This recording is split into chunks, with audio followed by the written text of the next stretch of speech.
Assalamualaikum warahmatullahi wabarakatuh. Kami di sini dari kelompok 3 izin untuk memaparkan materi mengenai teori, sastra, dan hipotesis untuk mata kuliah metodologi penelitian akuntansi. Sebelumnya, kelompok 3 ini terdiri dari 3 Dian Afifa NPM 017, lalu saya Amelia Putri Hapsari NPM 074, lalu Oktavia Nindita Putri Utami NPM 082, lalu ada Aulia Siwi Nugrahani NPM 097, dan Nikodemus Christian NPM 104. Pembahasan pertama yaitu terkait sumber teori.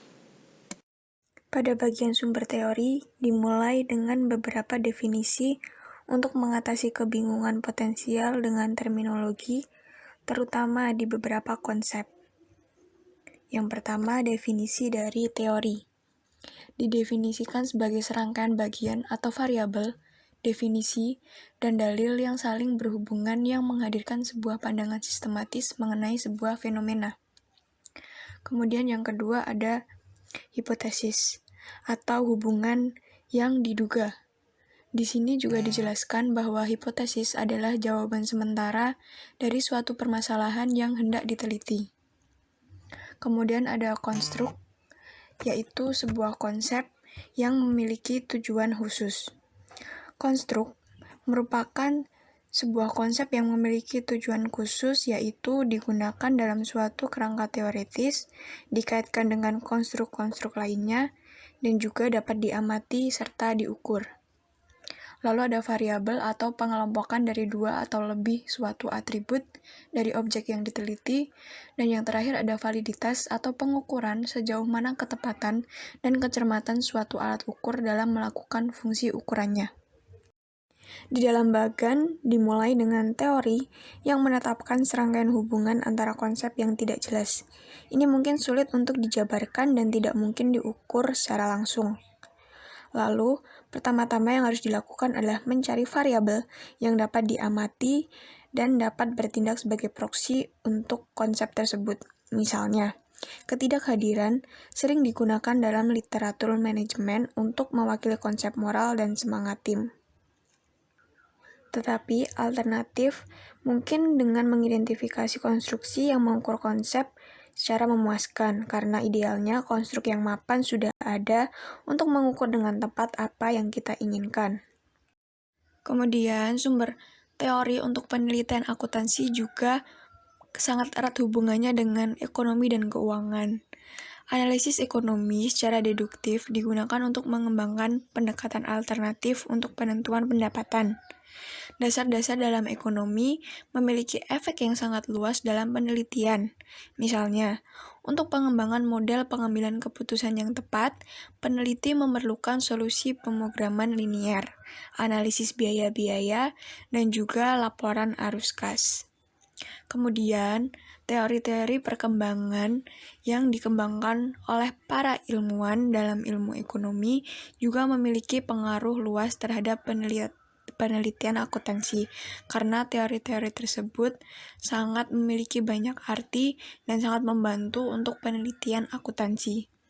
Kemudian ada keuangan, walaupun dianggap sebagai disiplin ekonomi, tetapi keuangan juga memiliki pengaruh radikal dalam penelitian akuntansi. Kemudian ada perilaku organisasi yang berpengaruh terhadap penelitian akuntansi. Robbins pada 1995 mengamati 3 tingkat kepentingan penelitian dalam perilaku organisasi, masing-masing terkait dengan individu, kelompok, dan sistem organisasi. Fokus individu melihat kontribusi pengetahuan dari dampak, misalnya pembelajaran, motivasi, kepribadian, persepsi, pelatihan, kepemimpinan, kepuasan kerja, pengambilan keputusan, penilaian kerja, sikap, dan perilaku bersama dengan hubungannya dengan biografi karakteristik. Kemudian yang kedua, ada fokus kelompok yang melihat kontribusi pengetahuan tentang dampak dinamika dan proses kelompok, komunikasi, perubahan perilaku dan sikap, norma, peran, status, kekuasaan, dan konflik. Kemudian, yang terakhir ada sistem organisasi yang melihat terhadap pengetahuan tentang dampak budaya dan perubahan organisasi, struktur dan hierarki, konflik, dan struktur kekuasaan bersama dengan hubungannya dengan sumber daya manusia, kebijakan, dan bentuk pekerjaan. Selanjutnya yaitu mencari literatur. Pencarian ide ke dalam literatur motivasi.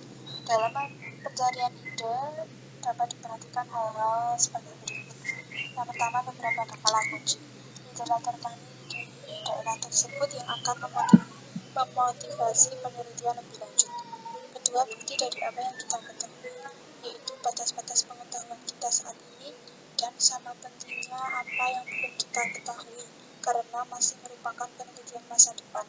Sifat temuan empiris juga akan menunjukkan apa yang kita tidak yakin dari temuan yang tidak konsisten atau kontradiktif. Ketiga, indikasi kerangka teoris yang kemungkinan akan memandu penelitian di masa depan di bidang tersebut dan implikasinya dalam penelitian kami sendiri. Keempat, pencarian selanjutnya dari tesis yang baru juga diselesaikan. Presentasi, konferensi, dan kertas kerja yang akan mengungkapkan baik jalan penelitian yang saat ini sedang dieksplorasi, kemungkinan 2 tahun sebelum publikasi, dan yang penting kesenjangan yang masih terlihat. Kelima, teori-teori yang akan menunjukkan hubungan yang dapat kita pertanggungjawabkan. Literatur empiris akan mengukur asosiasi untuk mengidentifikasi variabel-variabel yang mungkin muncul berpengaruh, yang karenanya merupakan kandidat utama untuk muncul dalam model konseptual awal kami. Pemodelan hubungan. Hubungan yang mendasari adalah hubungan antara dua variabel yang menarik, dengan hubungan yang dipengaruhi oleh kelompok variabel lain, pengungkapan sukarela, dan kausalitas timbal balik. Di bawah ini merupakan tabel yang pengungkapan sukarela atau kausalitas timbal balik. Pada tahap ini, kita hanya memiliki asosiasi. Kita dapat mengendalikan arah kausal tanpa beberapa teori yang mendukung. Kami berpotensi mulai dengan kausalitas timbal balik, di mana variabel dependen dan independen dapat dibayangkan reversibel dalam peran mereka sampai hipotesis saingan dapat dihilangkan. Ada hubungan antara tingkat pengungkapan sukarela oleh perusahaan dan jumlah analisis investasi yang mengikuti analisis, melaporkan, dan mengeluarkan rekomendasi. Sebuah hubungan sebab akibat di kedua arah adalah layak, dengan masing-masing didukung oleh penjelasan tandingan. Perusahaan menandakan praktik inovasi dan adopsi awal mereka dengan memilih untuk mengungkapkan informasi tambahan secara sukarela. Perusahaan tunduk pada permintaan lebih banyak informasi dari para analisis dan menanggapi keuntungan bersama para analisis dan perusahaan. Timbangan lebih lanjut adalah sifat dari variabel berpengaruh dalam model. Spesifikasi yang lebih ketat dari peran mereka yang akan tepat akan sangat membantu karena akan menentukan baik bagaimana kita mengelola kendali mereka dan bagaimana kita mengarahkan temuan ke selanjutnya ke analisis statistik. Selanjutnya yaitu terkait mengembangkan hipotesis. Mengembangkan hipotesis. Hipotesis harus dapat diuji. Konten mereka harus dapat diukur dalam beberapa cara, bahkan jika mereka tidak dapat diamati secara langsung. Teori dan literatur yang ada harus mendorong pembentukan hipotesis sehingga apa yang kita postulat sangat layak berdasarkan bukti yang ada. Ini selalu merupakan lompatan karena ini menjelajah dari yang diketahui, temuan empiris yang ada, ke yang tidak diketahui, apa yang kita selidiki. Perpindahan ke hipotesis mungkin masih tampak besar dan rentan. Penulisan sangat sensitif tentang hal ini.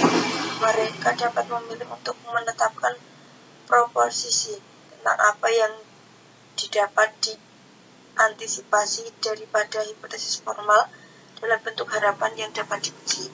Hipotesis tidak didukung, kita harus mempertimbangkan kemungkinan penjelasan yang bersaing untuk temuan. untuk temuan kita. Kita juga harus skeptis terhadap temuan kita sendiri, mempertanyakan di mana ketidakkonsistenan mungkin muncul dan bersiap untuk mengumpulkan lebih banyak data atau mereplikasi penelitian. Dan yang terakhir, yaitu masalah validitas.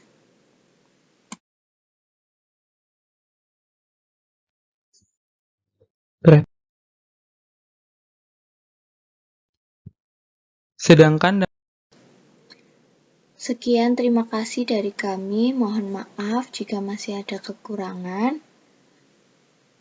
Wassalamualaikum warahmatullahi wabarakatuh.